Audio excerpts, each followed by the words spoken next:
Hazreti Adem, tüm insanlığın babası.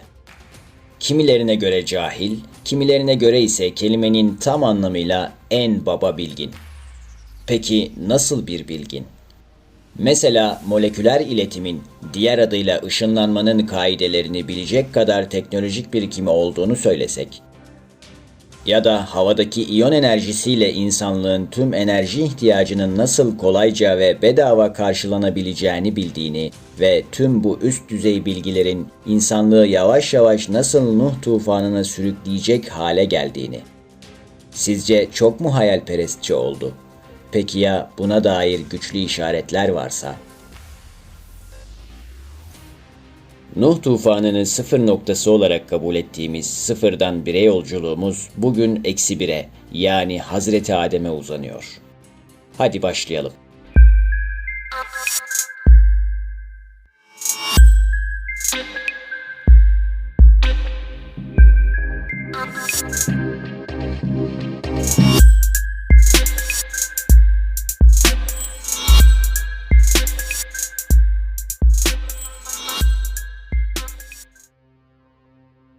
Bir önceki videomuzda Hazreti Nuh Aleyhisselam'ın gemisinin ebatlarını bilimsel veriler ışığında anlatmaya gayret etmiş ve Hazreti Nuh'un her ne olursa olsun böyle bir gemiyi inşa edebilmesi için elinde bugün hayal dahi edemeyeceğimiz bir teknolojinin olması gerektiğini delillendirmiştik.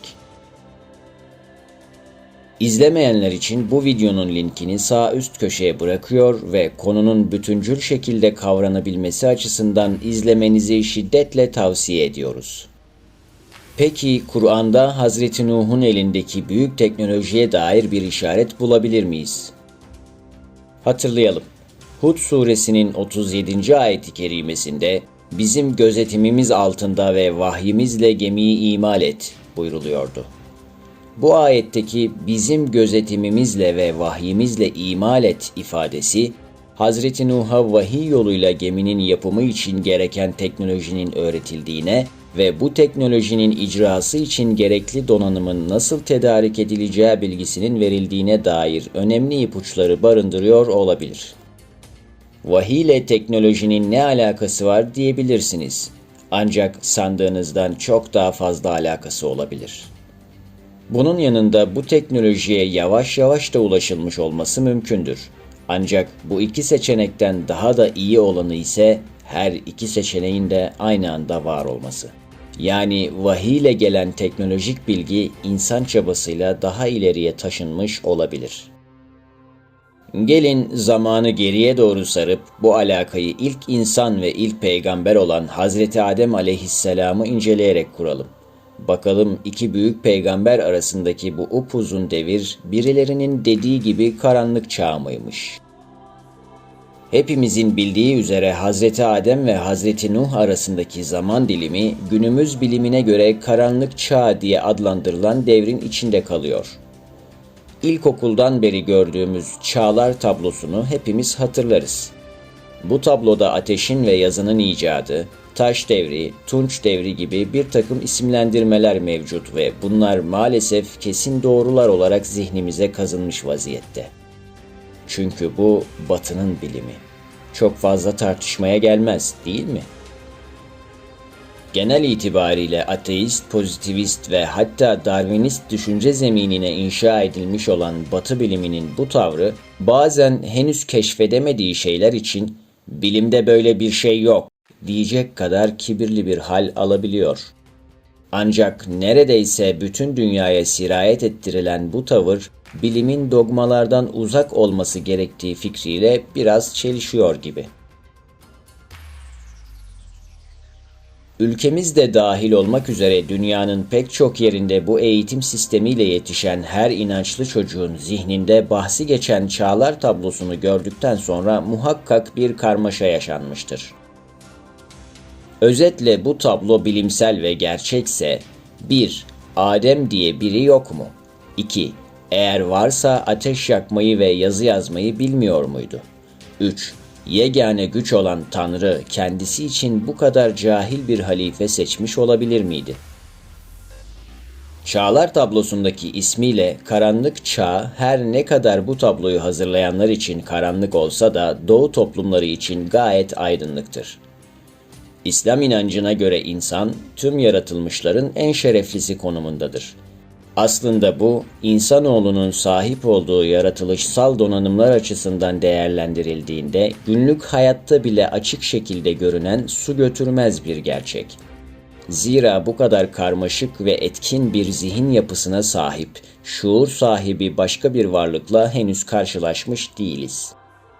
Ancak kötülüklerin en aşırı olanları da insan eliyle gerçekleşiyor derseniz, biz de deriz ki, bu da insanın en şerefli olduğuna delildir.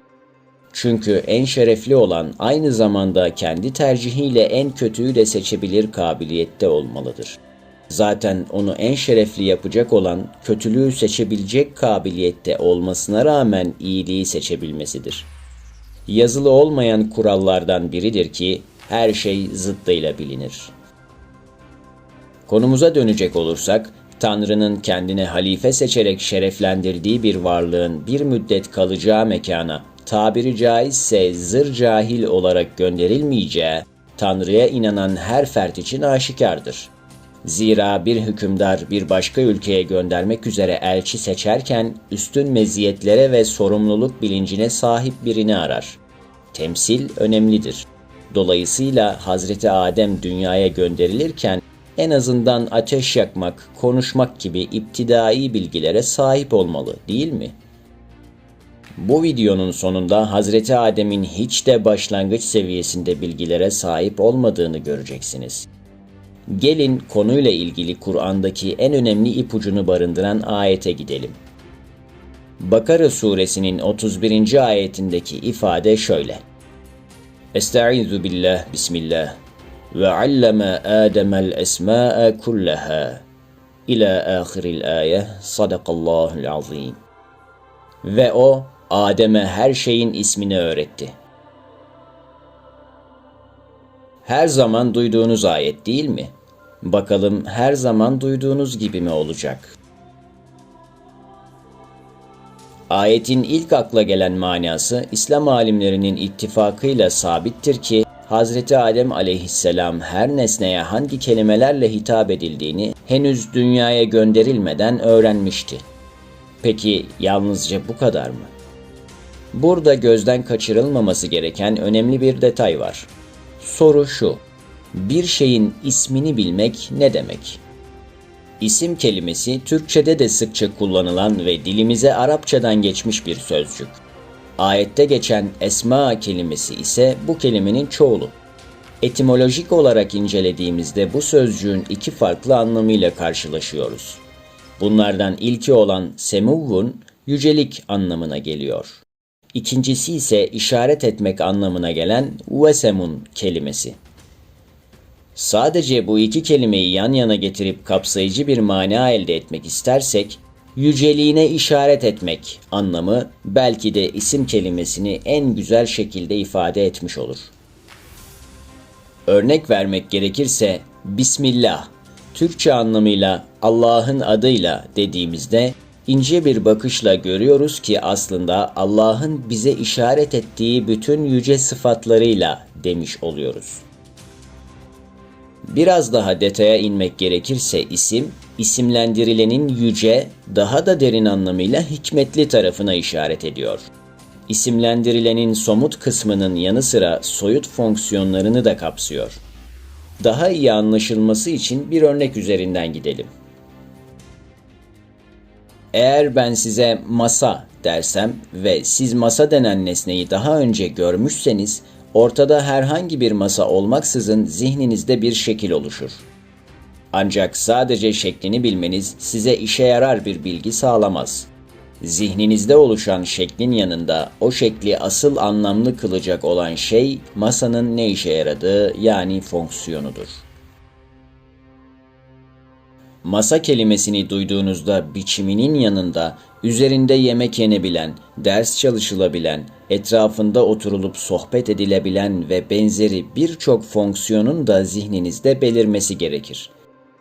Eğer bunları bilmiyorsanız siz masanın ne demek olduğunu bilmiyorsunuz demektir.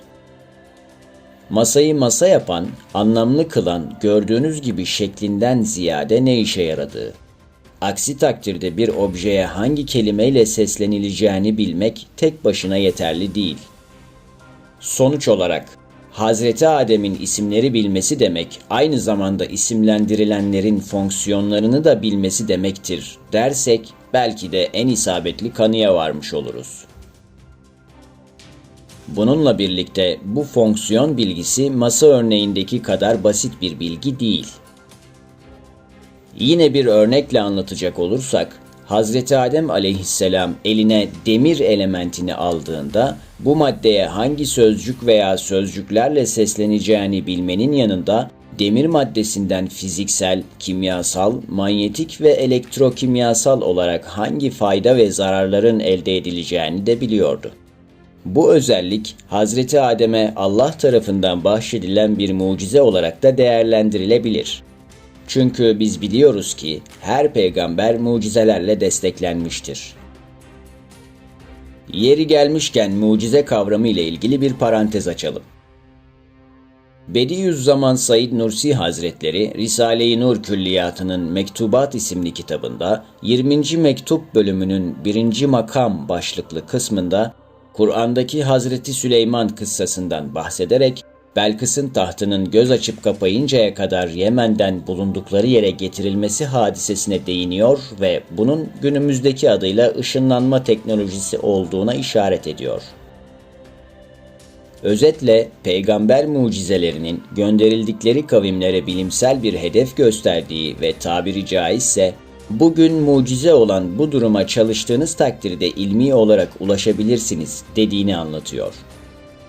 Kur'an'daki mucize anlatımlarına baktığımızda bu düşüncenin enteresan bir açıdan desteklendiğini görüyoruz. Zira mucize, peygamberin gönderildiği kavim hangi sahada üstün başarılar göstermişse o alanla ilgili ve ulaşamayacakları bir seviyede gösteriliyor. Hazreti Musa'nın sihrin çok revaçta olduğu bir dönemde asasını yılana dönüştürmek suretiyle diğer sihirbazlara galip gelmesi ve bunun ardından öncelikle sihirbazların bu sihir değil ancak ilahi bir mucizedir diyerek Hazreti Musa'ya hemen inanmaları, Hazreti İsa'nın ise tıbbın çok revaçta olduğu bir toplumun içinde doğuştan körlük ve alaca hastalığı gibi dönem itibariyle tedavisi olmayan hastalıkları kolayca tedavi edebilmesinin yanında ölüleri diriltmesi bu düşünceyi destekleyen örneklerdir. Zaten mucize kelimesi de her yönüyle aciz bırakan anlamına gelmektedir. Yani bir asanın yılana dönüşmesi veya doğuştan kör olan birinin gözlerinin açılması bilimsel olarak mümkündür. Bu konuya bir de tam ters açıdan bakalım. Bundan binlerce yıl önce bir peygamber elini kulağına götürüp kilometrelerce uzaktaki biriyle sesli bir görüşme gerçekleştirseydi bu o gün için mucize olarak anılırdı. Bugün telefonun icadıyla bu mucize bilimsel olarak elde edildiği için mucize olarak anılmaktan çıkacaktı. Ancak o peygamberin sesinin iletilmesiyle ilgili bilimsel prensip neyse telefonda kullanılan ile aynı prensip olacaktı. Bir başka deyişle bilimsellik ve mucize arasındaki fark, bilimin zamansal ilerleyişiyle ilgili bir mesele. Bu açıdan bakıldığında mucize, sünnetullah diye adlandırılan Allah'ın yarattığı tabiat kanunlarına ters olan olayların gerçekleşmesi demek değil, o konuyla ilgili genel prosedürün Allah'ın tasarrufuyla başka şekilde yürütülmesi demektir.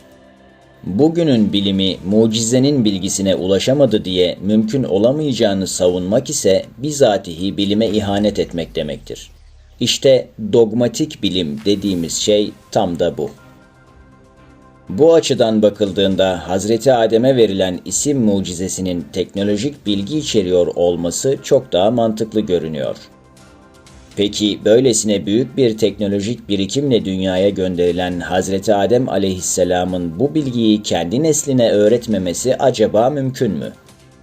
Hazreti Nuh aleyhisselam, yaptığı geminin mutlak surette üstün bir teknolojiyle inşa edilmiş olması gerekliliğine işaretle bu teknolojiye Hazreti Adem aleyhisselamdan itibaren yavaş yavaş ve ilahi destekle yani vahiy ile ulaşmış olabilir mi? Yeni sayılabilecek bir mecra olan Tevhid Ocağı isimli YouTube kanalındaki Siyer-i Nebi başlıklı video serisi oldukça ses getirdi. Söz konusu kanalı takibe almanızı şiddetle tavsiye ediyoruz. Peygamber Efendimiz sallallahu aleyhi ve sellemin hayatını daha önce görülmemiş bir biçimde Allah'ın ilk yaratmaya başladığı yerden itibaren anlatan seride çok çarpıcı detaylar var. Listedeki Medeniyetler Arasındaki İlk Savaş adlı videodan Nuh aleyhisselama vahiy iniyor başlıklı videoya kadar Hz. Adem ile Hz. Nuh arasında yaşamış olan 9 büyük medeniyetten bahsediliyor. Efendimiz aleyhissalatu vesselamın bir hadisi şeriflerinde bahsi geçen iki peygamber arasında 10 neslin yaşadığını beyan etmesi de bu durumu tasdik ediyor olabilir. Serinin bahsettiğimiz aralığındaki 3. cilt 17. bölüm olarak takdim edilen videonun başlığı ise aynen şöyle: İdris aleyhisselam ve ağlama duvarından yadigar felsefe taşı. Evet, yanlış duymadınız. Şu Harry Potter serisinin ilk filminde bahsi geçen taştan bahsediyoruz. Tabii ki filmdeki tarifinden ve isminden farklı olduğu detaylıca anlatılmış. Özetle söyleyecek olursak videoda bu esrarengiz taşın Hazreti Adem'in zürriyetine hediye edilen ve tıpkı Hacerül Esved gibi cennetten indirilmiş bir taş olduğu bilgisi yer alıyor. Verilen bilgiye göre bu taş milyonlarca terabaytlık bir kütüphane ve kablosuz şekilde insanlara bilgi aktarabiliyor. Bir kişi yapmak istediği herhangi bir işle ilgili kapsayıcı bilgiyi bu taşa alnını dayayarak kolaylıkla ediniyor. Ne diyor bu? Dediğinizi duyar gibiyim. Ya da Atıyor da diyor olabilirsiniz. Çünkü bunun bilimsel bir dayanağı yok, değil mi? Çünkü Batı bilimi bunu teyit etmiyor. Ancak enteresan şekilde Batı'nın en önemli bilim adamlarından biri olarak kabul edilen Isaac Newton'un dahi bu taşla ilgili çalışmaları mevcut. Tabii ki bizim anlattığımız fonksiyonuyla pek alakası yok.